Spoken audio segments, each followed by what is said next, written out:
Did Judge Merchan in New York just permanently dismiss or vacate the conviction of Donald Trump for 34 felony counts? No. Did Judge Merchan decide that he's never going to sentence Donald Trump? No. Well, what did he decide, Popok? Well, you're here on Legal AF After Dark, hopefully to find out. So here on a most recent episode, we break it all down. It's an exploder explainer. We explode it. We put it back together as an explainer about Judge Merchan, New York, Donald Trump, and him maybe looking at a jail cell in 2029. Here's a clip. Finally, let's chat about what's going on in New York.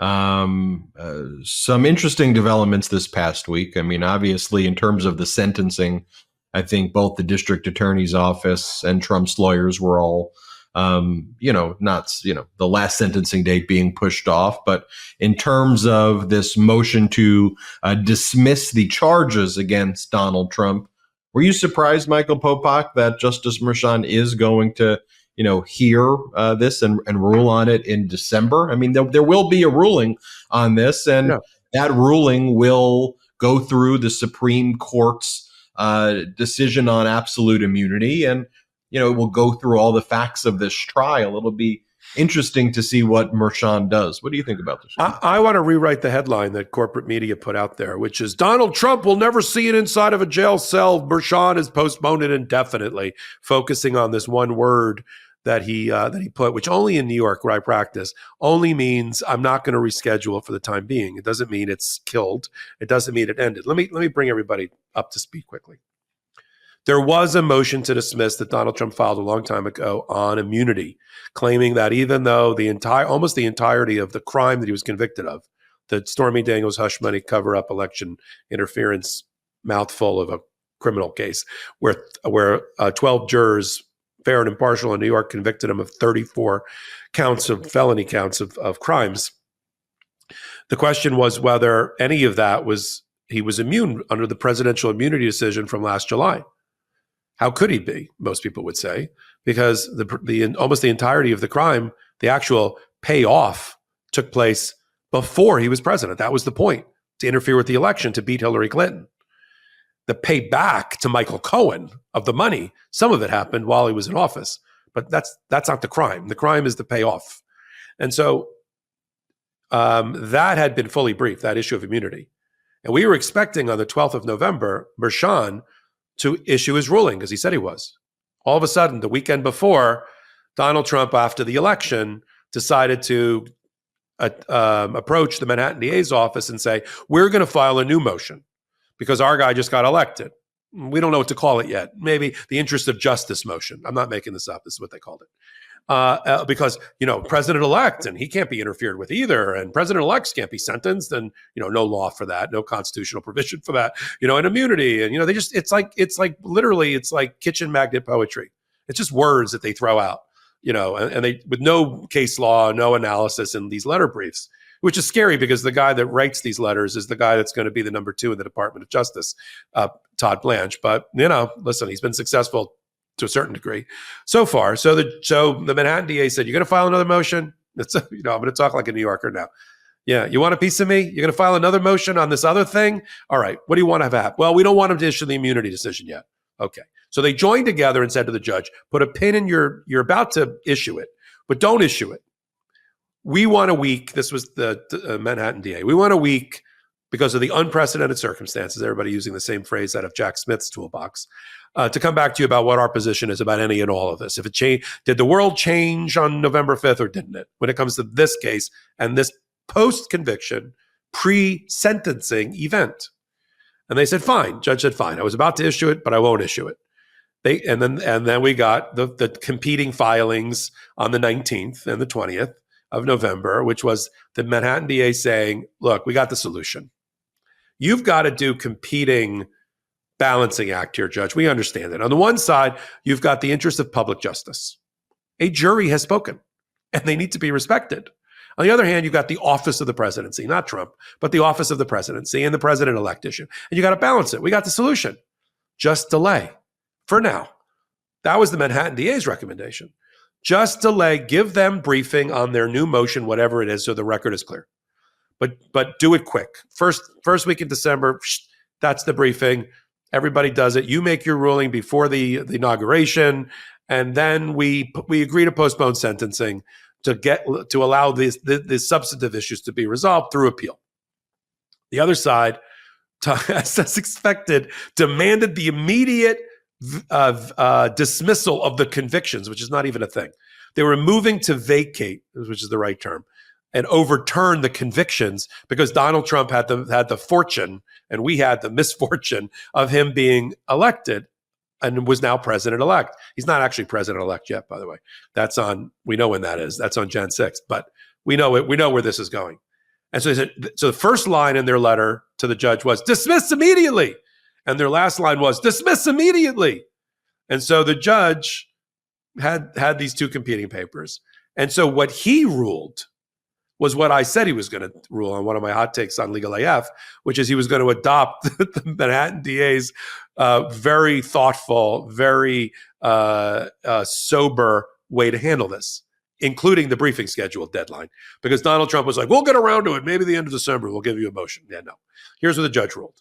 The judge ruled everybody here on both sides, prosecutor and criminal, he's a criminal, a convicted criminal, agree that I should postpone the sentencing scheduled for November 26th to allow the parties to brief these issues. I'm going to do that. Okay. So we're like, all right. Everybody ran with that headline. Definitely postpone. That's not what he said. He said, I'm going to postpone it as long as by the 2nd of December, Monday, a week Monday after Thanksgiving. Trump, you file this thing you say you're going to file, this interest of justice motion. I'll also hold on issuing my already prepared immunity decision to give you time to do the briefing. I think that's a loser for Trump already, but he's going to put it on ice. You do all that. December 2nd for you. If you don't do it, I'm going for it on the 26th, but assume he does it. You, Manhattan DA, you got a week. December 9th, you file yours, no replies. That's all I want, 2 briefs. I'll make the decision from there. And then once I see that, so let's just play it out. December 9th, full briefing. Within days, the judge is going to issue his immunity decision, which is going to be, is my prediction, against Donald Trump, finding that the immunity decision for the Supreme Court does not apply to this particular set of events at all. He's then going to turn to the briefing on the interest of justice. Does the Presidential Transition Act of 1963, coupled with the fact that he's going to be the president, but he's not yet the president, does that affect sentencing? And he's going to say no. Okay? He's going to say that none of that. We're in uncharted waters, yes. We've never had a convicted criminal get reelected to the presidency. You'd think for good reason, but we've never had that before. And I've sorted through the case law, none of which has been helpful, provided by Donald Trump. This is my artist rendering of Mershon. And I'm going to deny it, okay? But I'm going to suspend my decision for 30 days, go file. The loser was always going to file an appeal. The appeals, I think, probably start in state court with 2 levels, but eventually get to the United States Supreme Court. He's going to hold off sentencing until the case eventually gets returned to him by the Supreme Court or by the New York highest courts, whatever. I don't think that happens until after Trump is inaugurated, meaning sometime in late 2025. Then you got the new issue. How do you sentence the guy or make him participate in sentencing while he's now the office of the president? Where you now have the argument that he's being distracted from his duties and has to go back and face the music for his crimes. And do we delay that whole thing until he's citizen Trump once again? But that's for another day.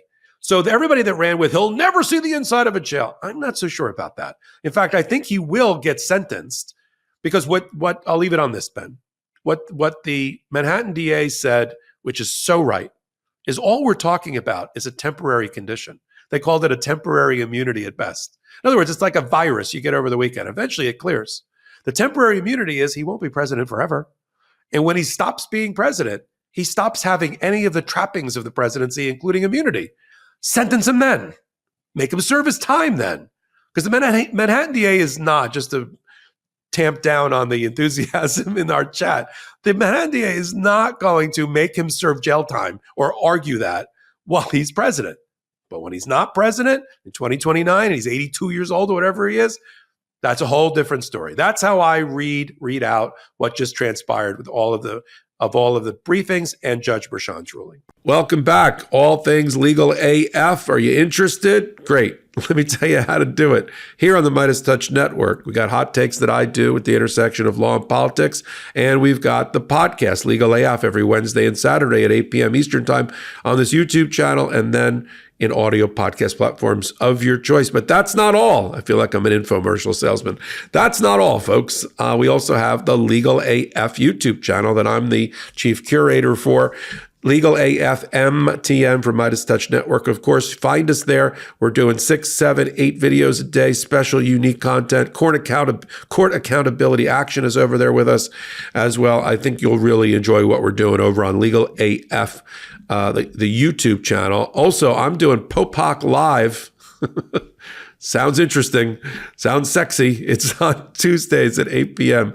here on the MeidasTouch Network as well. So for all things Legal AF, you can now find out what 50 million people a month already know, that Legal AF is the home of law and politics, analysis and commentary like no other. This is it.